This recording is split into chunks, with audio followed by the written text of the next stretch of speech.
All right, it's about time. We've got a hand building project coming up right now. Definitely in my own work, I definitely emphasize the wheel, but I love to hand build too. And there's certain things that are better done using hand building techniques. And one of those that I'm introducing you to today is building with marbleized clay. So I've got a block of Phoenix clay here, and I've got some red earthenware clay here, and I'm going to combine them in a way that's going to really bring out the contrast between the two clays and create something akin to either zebra stripes or wood grain pattern, depending on how finely you combine them. So I'm going to take my red clay, I'm going to cut a little bit off. You can use a twisted wire, but I actually prefer for this technique to use a smooth wire. So I'm going to grab my regular metal wire. If you use a twisted wire, sometimes you'll create little gaps between the layers. You'll see what I mean. Okay. In an ideal world, the two clays that you're combining are pretty much perfectly the same stiffness, so you don't have to do anything to measure it. You just feel it. Does it squish the same way? And unfortunately, I've had this red clay in my studio for a really long time, and it is pretty stiff. I'm hoping it'll still work okay, just at least enough to show you this technique. That won't be a problem at the studio. This has been in my garage for, I don't know, a couple of years now. So first thing I'm going to do is form this into a block. So I'm just going to take the table, and hopefully it's not going to make the camera jump too bad because the tripod's on the table. I'm going to just form this into a block.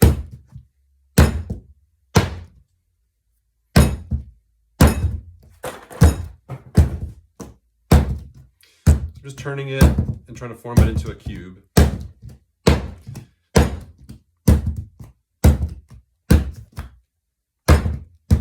Okay. Doesn't have to be perfect. I'm going to do the same thing with the white clay. So, womping it down on 6 sides.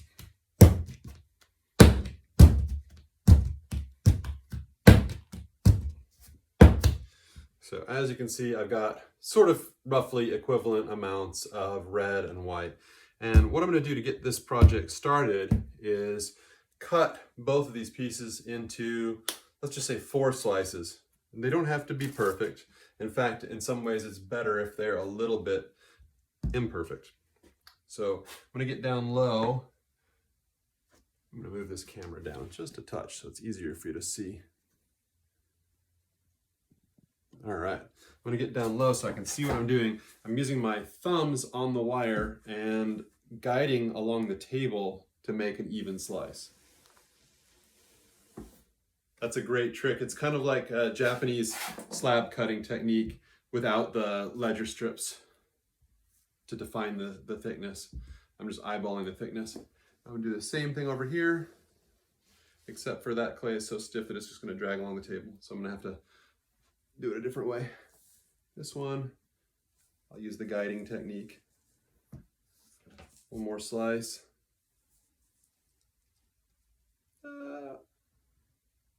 It's trying to do a wheelie on me. There we go. This one I'll have to just cut as best I can. And we will prove the point that slightly uneven is beautiful.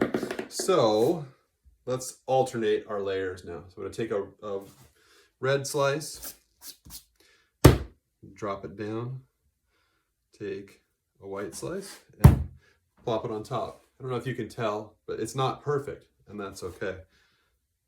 Red, white, red. Trying to put them down a little bit forcefully so they have a chance to kind of bond. And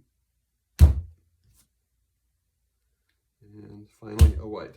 So what I have now is a sandwich. It's red and white clay, 8 slices. It's all one block again. So what I'm going to do at this point is try to kind of true it all up. You can see there's unevenness. I didn't align everything just right, and that's okay. It's going to make the pattern actually lots more interesting. I'm going to use this compression technique, and I keep doing this over and over again. I'm basically grabbing it with really flat hands so I don't dig in with my fingertips. And I'm just going to come in and whomp it on the table. Very high tech.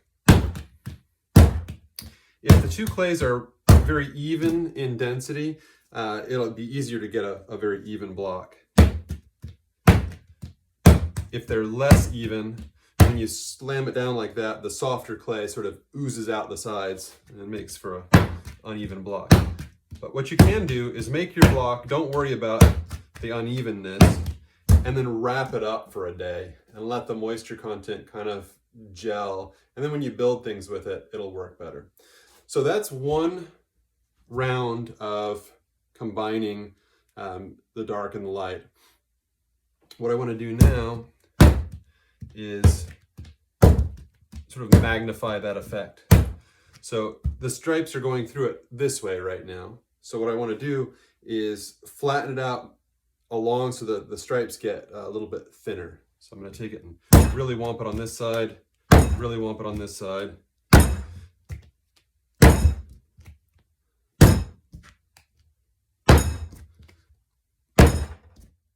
Don't do this one in your apartment in the middle of the night. It will disturb the neighbors. Okay, so that is now a thin slab of clay. I'm going to give it one tap on the side just so that it'll stand up. And now what I want to do is I want to cut it in half and then in quarters. It's like I'm cutting my cheese sandwich in quarters. And so half this way. I'm cutting across the layers, and then I turn it up on its end and smack it again so it'll stand, and cut it in quarters again. Okay, and that's great that that tipped over because now you can see what's inside. Bacon. Yum. So take my bacon and stack it up again. So doesn't matter if it's perfect. I think this tipped over. No, that's the right way. Now, obviously, if you make dents in these flat surfaces, a big thumbprint or something, and then you put the two halves together, you're trapping air inside. And that won't make anything blow up, I don't think, unless you're ridiculous about it. But it may cause cracking or problems later when you go to cut a slab. So that's the current level of stripiness. Let's kind of even it up first. And then really whomp it down. Even it up, and then whomp it down.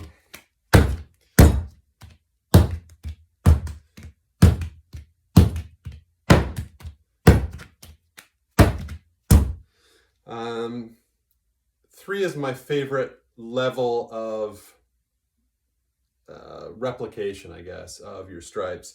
You can do it now and it very much looks like bacon, and that's cool. It's really bold. If you like big bold patterns, zebra print or something, stop after 2. If you want it to have a little bit more of kind of a wood grain feel, go for a 3rd round.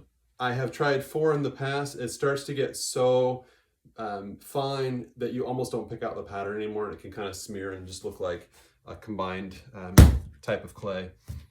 So in my mind, optimal is 3 rounds of this process. So I'm going to just stretch it out again a little bit. You can help it by sort of throwing it a little bit like a slab. And we're going to cut it one last time.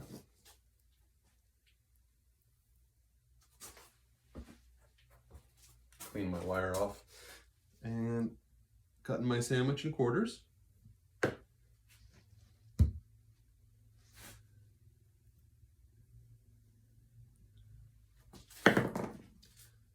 I'm just going to lay it down. I'm kind of using flat hands to do all this so I don't make any dents in the surfaces. Snack this all together. And this will be my final block of clay. So if you look up close, you can see how fine those stripes are, and that'll be great in the finished product. And also notice at the edges how the red and the white sort of feather together in a kind of a cool way. It's much neater than just plain old stripes. So a couple of slams to get the pieces to stick together, and then clean up your edges. It's really important to keep the edges sort of pushed back so they don't fold over and trap big air spaces. So you kind of want to be uniform about it, going around all 6 faces of your cube.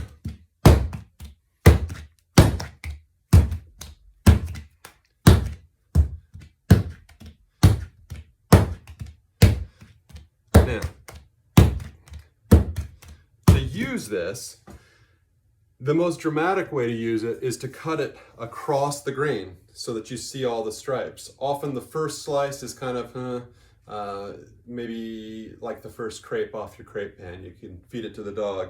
This one, I don't know, you can maybe make a test tile with it. But usually by the second stripe, you're starting to get really cool patterns. If you want to go and make something out of a slab that's bigger, you've got a couple of options. You can smash this thing down into a bigger area and just cut a single slice, or you can cut successive slices off and you can actually treat it like you would treat wood grain. You can open it up and do what we call book matching and create a very careful seam between and build larger things. Much more likely to have things fall apart and go bad once you start joining things edge to edge. And I'm not going to include that in this video. But I will give you the big reveal on this. I probably won't use much of it because I want to let it rest inside of plastic overnight at least to kind of gel and become more uniform in moisture content. But let's get a good slice just as a good way to end up this video so you can get excited about the technique and hand build something with a bold tiger stripe or zebra stripe kind of pattern.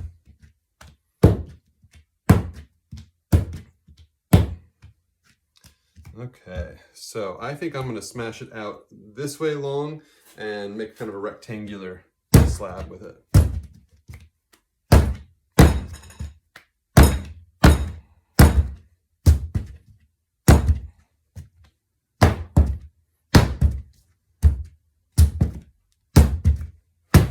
I'm giving it a little bit of sort of stretch. I'm not just slamming it straight down, and that helps extend the shape a little bit quicker. I can still kind of compress my edges a little bit. But you do everything with your hands just flat like this.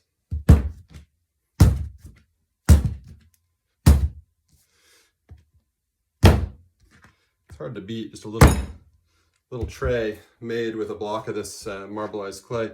So I've got a fairly even, uniform, call that almost 2 inches, 1 3/4 inch thick slab. So I can get a few different cuts off of this. I definitely want to use a smooth wire. Sometimes this is one of those mud tool wire tools. Sometimes if I really want to get a smooth cut, I'll just use fishing line. I have a roll of fancy spider wire fishing line. I'm going to grab that from behind me.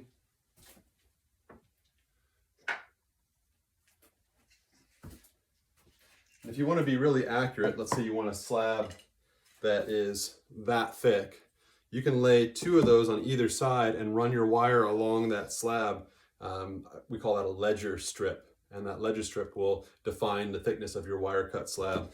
And I swear, once you learn how to do wire cut slabs, it's hard to go back to rolled out slabs. They're so quick and they're really nice. Assuming that you've prepared the clay well, you get really good results. So I'm going to do the sort of quick and dirty method for setting the depth. I'm going to kind of embed the string in my thumb, the same amount on both sides, and I'm going to get down at eye level so I can see that I've got the same thickness. And I'm going to start actually with an extra thin one because I'll probably throw that piece away and cut a really thin slab. This is just really kind of cleaning up the block. I can't wait to show you this surface. Oh yeah. So I'm going to hold that up for the camera. That's a beautiful, bold pattern there. Hard to beat that, and doesn't take any magical drawing skills to do. Just this process, and you always get a little bit of a surprise as to exactly how it looks. Now I'm going to make one. Let's talk really briefly about my hand building philosophy. Slab building is dangerous. You can get things through the slab roller that are paper thin, and you make pots that are paper thin, and guess what? They don't last. You have to leave an appropriate thickness on your pieces when you're hand building. Just because you can make it thin doesn't mean that you should make it thin. So if visually you want lightness, you thin the edge, but you leave the overall slab thickness at a state where it's going to actually have a little bit of durability. You can put it in and out of the dishwasher, and it can bump into something and not just crack the first time you try to use it. For me, something that's about this size, like a little serving dish, 1/4 inch is not too thick, and it's not too thin. 1/4 inch is going to be about right. It's going to look thicker than you want, and I'll show you how to fix that. So, got my 1/4 inch embedded in my thumb. I am going to slice straight through. I'm using my thumbs against the table as my guide, and that gives me a really nice, even slab. Just stand it up and carefully peel that back. This is going to have good pattern on both sides.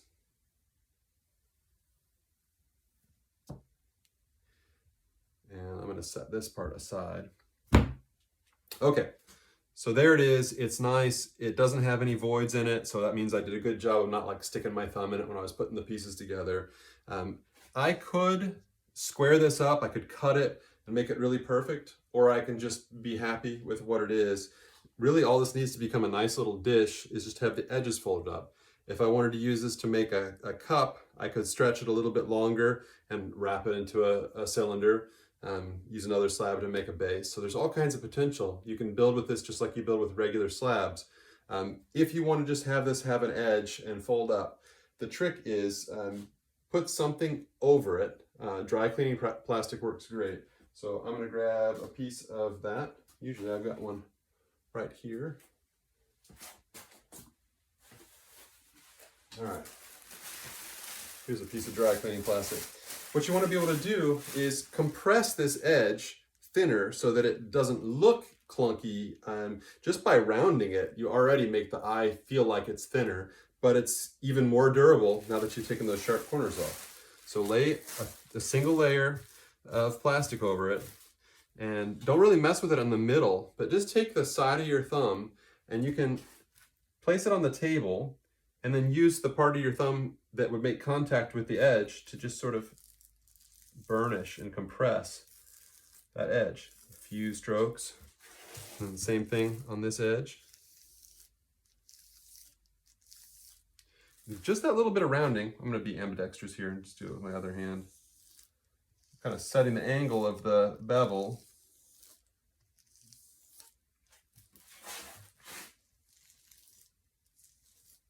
So all those edges now are rounded over. And then if I would want to make it really nice, I'll just carefully lift that and turn it over and do the same thing on the other side. Looks like I did something weird here, probably when I picked it up, but I'm not going to worry about it. When these things get leather hard, you can scrape them a little bit. If you get an area that got smudged, you can take a rib and just scrape a little layer of clay off the surface, and that'll crisp back up your pattern. And it's like nothing bad ever happened.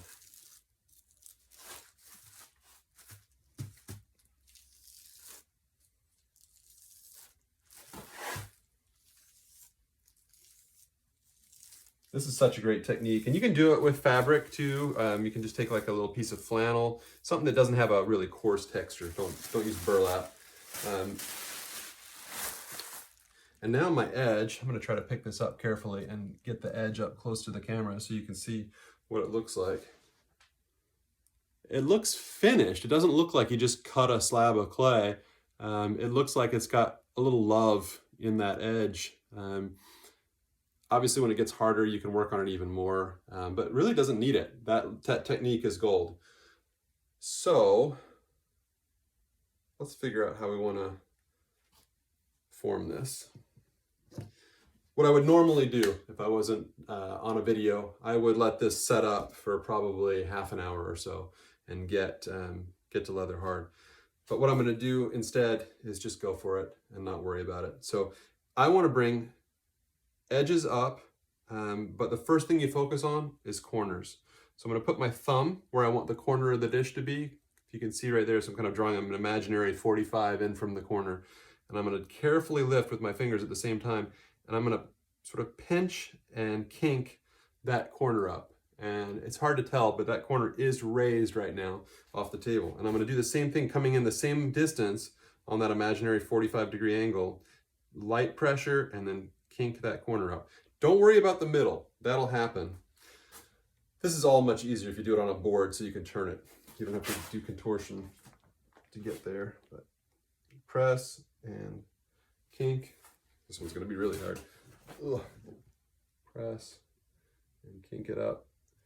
Now, once I've got my corners up, I'm going to lay the side of my index finger along the imaginary line from the corner to the corner, and I'm going to be able to push up against that finger. You want it to fold, you don't want it to bend. So now I've got this long side elevated, plenty to be a nice little serving dish. Same thing here. These are very organic looking. I don't worry about squaring up the sides for my own taste. Doesn't mean that you can't make yours perfect. Now I'm using my thumb instead of my finger, but that's just the angle that I'm at. I'm gonna bring these long ends up too. Sorry, the short ends up. And then if this were on a board, I would obviously move it and set it aside. Since it's not on a board, I'm just gonna let it sit there. Let me get the camera a little bit closer for you so you can kind of see it, how it's formed. Whoops. All right, so you can see the edge is just lifted up a little bit. The floor is nice and flat. The edges look finished. They don't look like the cut edge of a slab. And the pattern is really quite nice and crisp. So there's my take on hand building. I appreciate you hanging in with me for over 20 minutes to learn this new technique, and I hope you enjoy it. Marbleized clay could be a lot of fun, and it makes things that are really unique and make people go, how'd they do that? And as you saw from the video, it's really not that hard. You just have to go through the steps. Feel free to rewind and see exactly how I did it. And if you have questions, leave a question in the comments and I'll be happy to get back to you, or shoot us an email. Thanks so much. Enjoy.